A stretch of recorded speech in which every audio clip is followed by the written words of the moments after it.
Welcome back! Today's video is going to be about the 25 for 2025 book reading challenge. Now, I'm not entirely sure where this started. I've seen it literally everywhere on Twitter, Instagram, TikTok, all the things. So I thought, why not try my hand at it? I'm not sure if there are like official rules or if there's an official place for you to log this or do anything like that. I'm not gonna be doing that. I'm taking inspiration and kind of making this my own to suit like my own reading needs. So let's just dive into it. First, I'm gonna talk about kind of the rules I set for this. So basically the idea of 25 for 2025 is it's a list of 25 books that you want to read in 2025. Now for me, I have a couple of rules for the books on this list. Number one is that they have to be on my physical TBR.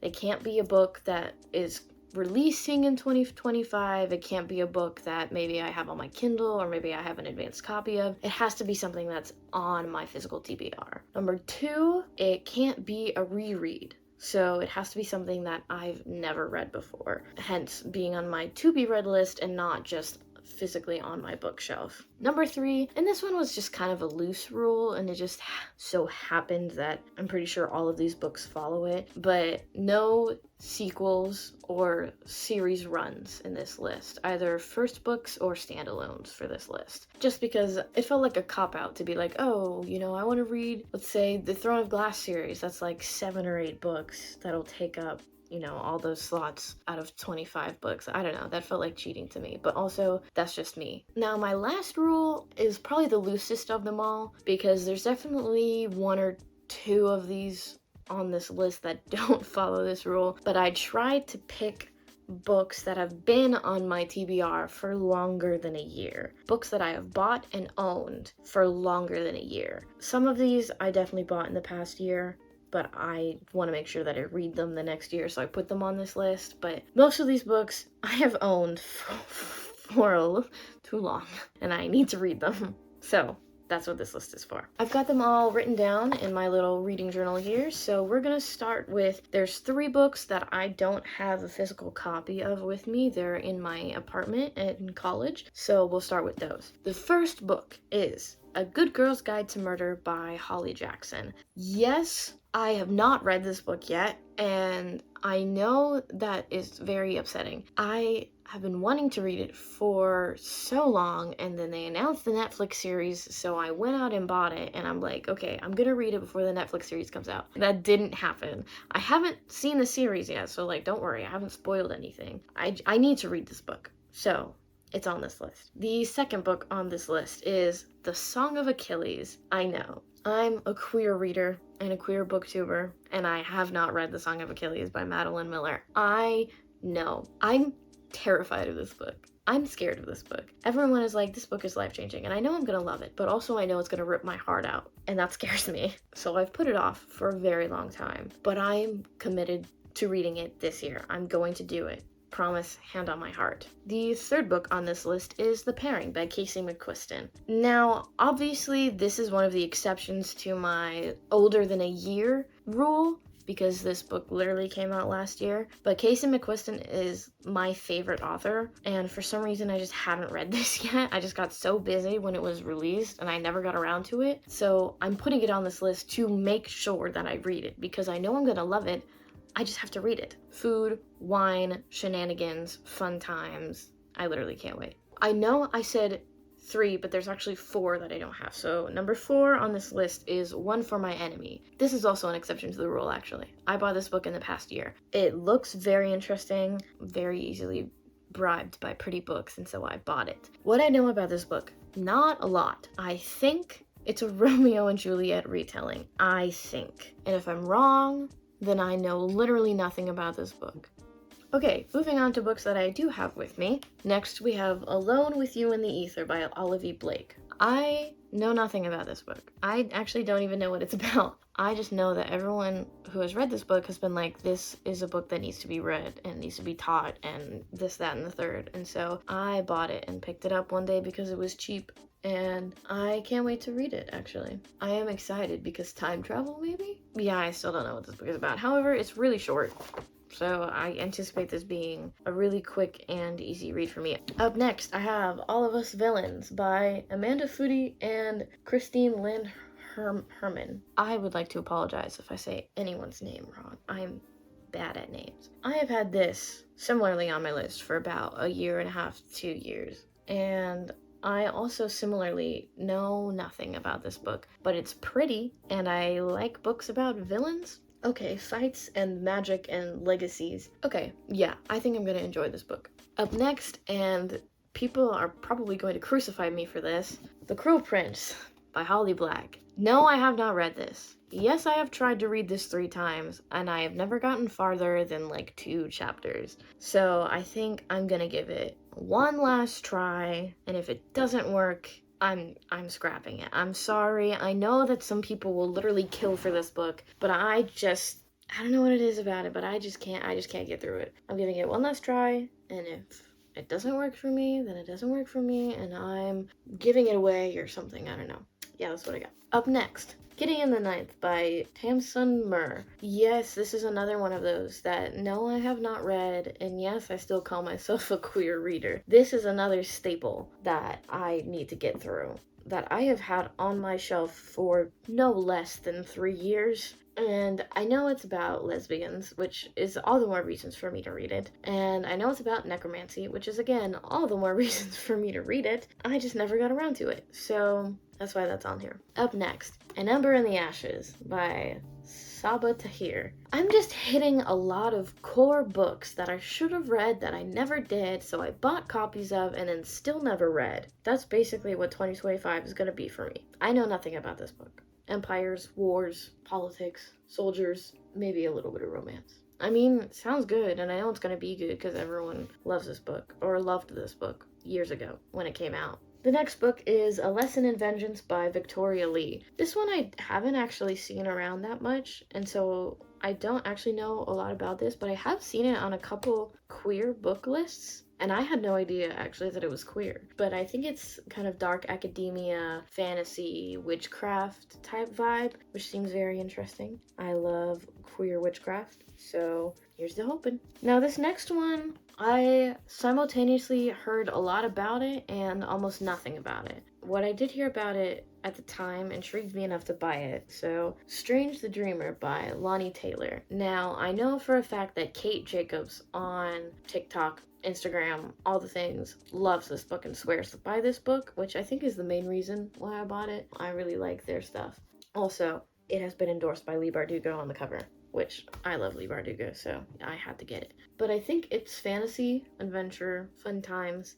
Again, I don't know a lot about a lot of these books, which is probably my fault. But I'm excited to read all of them, and I want to read all of them, so here we are. Up next is definitely one that it's another one on the list of what do you mean you haven't read that yet? The Invisible Life of Addie LaRue by V.E. Schwab. No, I have not read this yet. I do know what this one is about. It's about a girl who everyone forgets her as soon as they meet her, as soon as they like turn away from her. She's like the Silence from Doctor Who. That's like her, but then she meets a guy who remembers her. It's like a love story, I think. I also know this one is heartbreaking. I don't know why I never read it. I just never did. But this has been on my shelf for 4 years. Hopefully this year will be the year that I read this book. So this next one is also on the list of things that I should have read before.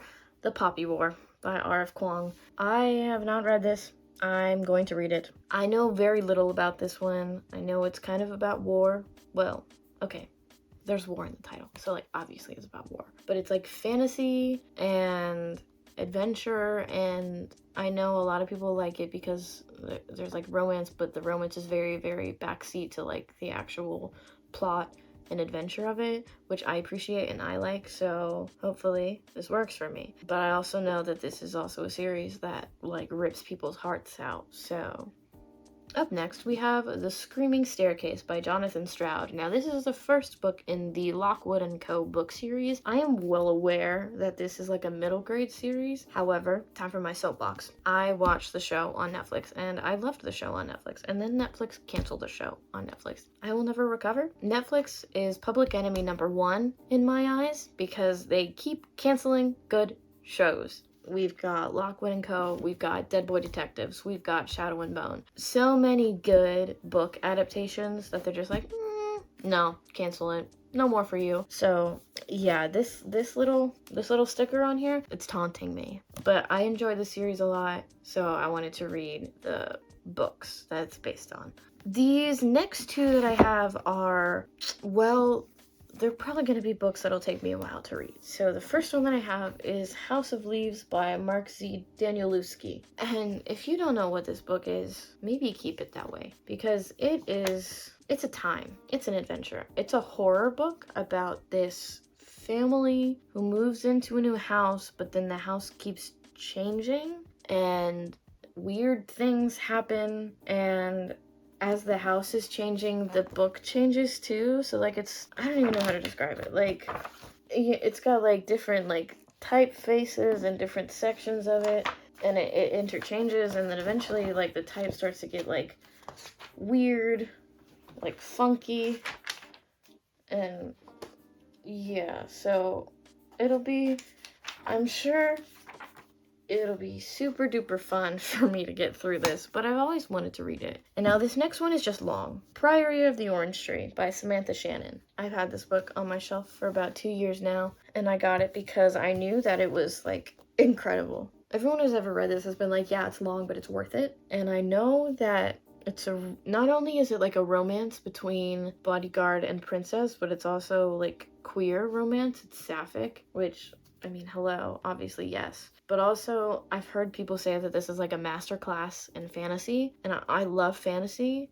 I think this is finally the year that I tackle Priory of the Orange Tree, and maybe I'll end up getting and reading the second one as well. Up next is Assistant to the Villain by Nicole Maehrer. Now, this one, I was following the author on TikTok before she even announced the book, actually. She did like little skits about the assistant to the villain and like the little shenanigans that they got into and kind of the romance that blossomed between them. And I loved those skits, and then she announced the book and I was like, okay, obviously I have to get it, and then I forgot about it. That's a common theme here. I buy things and then I forget about them. Up next we have Jackaby by William Ritter. Now, I am fully aware that I'm pretty sure this is a middle grade book, however, sometimes you just need that. This is a mystery with supernatural elements set in like Victorian England, I'm pretty sure. I'm not exactly sure the exact like time period, but it is a period piece, and I love a good period piece. I love a good period mystery, so I'm very excited for this one. Then we have The Serpent and the Wings of Night by Clarissa Broadbent. This one was gifted to me for my birthday by my best friend because she read it and loved it and was like, hey, you have to read this now. So she bought me a copy. I don't know much about this book. It's fantasy.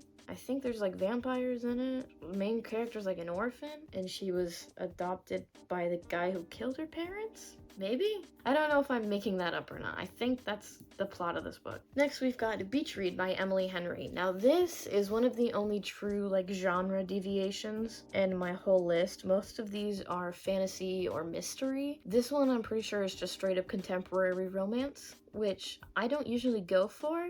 Usually if I'm gonna read a romance, I go for like fun sport romances that I can just like breeze through as like a palate cleanser. So I've never actually read a standard contemporary romance, I think. But I've definitely never read an Emily Henry book because I feel like those are like true contemporary books that are like require a bit more thought than like just your normal sports romance. Not that there's anything wrong with sports romances. Love sports romances. I've just never reached for one. So my friend gave me this for my birthday. She was like, if you're gonna read an Emily Henry book, it's gotta be good. And so she got me this one, and it's a special edition, so it's beautiful, which means that I'll probably read this very soon, because I can be bribed. Okay, we're on to the last 5 books that I have on this list. This next one, I've actually really never seen anyone talk about it. It's called League of Liars by Astrid Schuldt. I'm not entirely sure what this book is about.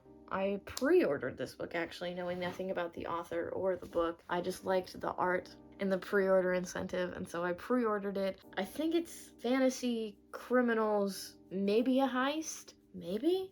I don't know. Up next, we have The Atlas 6 by Olivie Blake. Yes, I know, I should have already read this. There's 3 Olivie Blake books on this list. I guess that's just an author that I really want to read but have never picked up before. So what do I know about this book? Dark academia. There's 6 friends who have to like fight for something. I think one of them dies or is supposed to die, or only one of them lives and the rest of them die. Secret societies, betrayal, intrigue, strategy. I think there's 3 of these. And the 3rd one just came out like last year, so. Okay, this next one is another genre deviation. This is Instant Karma by Marissa Maehrer. This is another contemporary romance, I believe, but it's got a little bit of fantasy, a little bit of magic in it, which always interests me. But also Marissa Maehrer is an auto-buy author for me. I love her stuff, so I just kind of get it, knowing that I'm gonna like it. But I just never got around to reading this one, and I don't know why. So I think it's about this girl who has like powers to give people karma. Like if she sees someone doing something bad,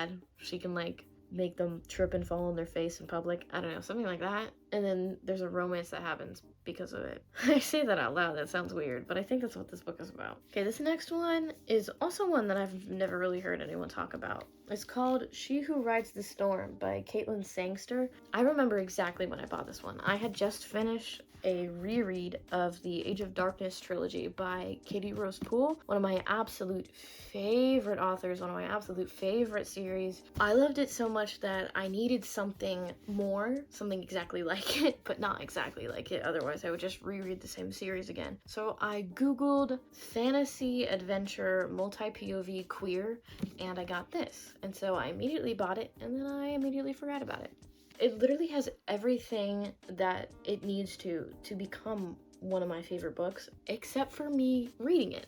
Somehow, it just keeps escaping me. So, hopefully, this is gonna be the year. Also, it's just really pretty. Like, the cover is just really pretty. So, okay, it looks like we are on our last book of the list, which is Babel by R.F. Kuang. I also don't know a lot about this book. I think it's kind of about translation and literature and media and what gets lost, or like the power behind it. I think it's also a very, I guess, intellectual read. It's not as fun, fantasy adventure, lighthearted as like a lot of the other books on this list. This is definitely a rainy day read, if that makes sense. I'm excited to get into it. Okay, so that's my 25 books to read in 2025. I hopefully will get through all these books this year. My goal for the year is to read 65 books. Last year, 2024, I read 72, which was like way above my goal. My goal was 60, so I only bumped it up to 65 this time just because I don't want to give myself too much of a goal, but also I'm starting to read